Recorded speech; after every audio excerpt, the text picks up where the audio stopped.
Bonsoir à tous et bienvenue ici à Paris. Ravi de vous retrouver pour ce nouveau tirage au sort des 32e de finale de la Coupe de France.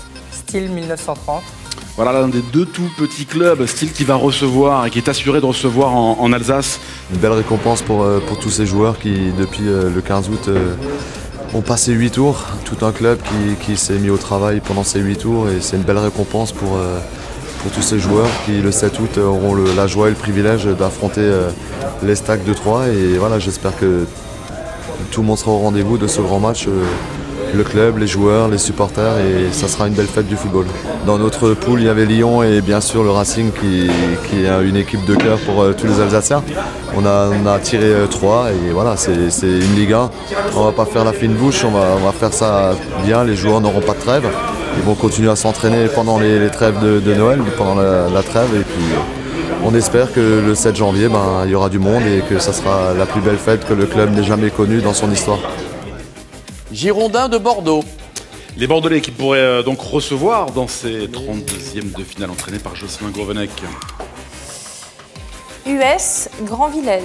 On tire une Ligue 1 comme l'année dernière, on avait reçu le SCO d'Angers, là cette année c'est FC Bordeaux, donc voilà, c'est une belle affiche pour nous, un club amateur, recevoir je pense à domicile, recevoir une Ligue 1 c'est toujours intéressant.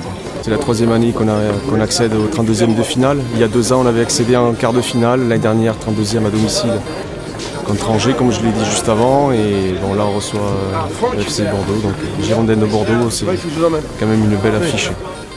Olympique de Marseille.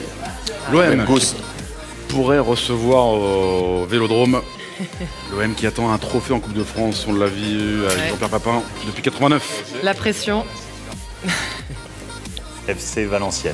On commence chez nous, on joue après la trêve de Noël, ça peut être aussi intéressant pour nous. Et c'est toujours, quand tu joues un seul match, il faut toujours rester responsable sur le match. Ce sera un match intéressant comme tous les matchs de la Coupe de France. Si on est capable d'arriver jusqu'à la finale et emporter la Coupe, ça sera merveilleux. Mais ça, c'est un peu l'idée de toutes les équipes qui sont aujourd'hui ici. US Concarneau. Ah bah tiens. Concarneau qui a réalisé une super performance, c'était samedi dernier au stade Guy Piriou en éliminant le stade brestois. Que Warren Barguil voulait voir tirer, justement. On va découvrir contre qui Concarneau jouera le 32e de finale. Houille AC. C'est une finale pour nous, c'est clair. C'est la finale. Nous, on est partis depuis le mois de juin. On a fait notre premier match au mois de juin. Imaginez le parcours. Donc, on doit travailler encore très dur et on ne peut pas abandonner maintenant. Ça va être très compliqué, mais moi, je suis un compétiteur. Mes joueurs, j'espère, vont me suivre. Concarneau, ils vont arriver avec une force incroyable parce que c'est une nationale préparée, etc. Mais on va faire le nécessaire pour essayer de les contrer. J'ai quelques idées. C'est compliqué, mais il faut être positif.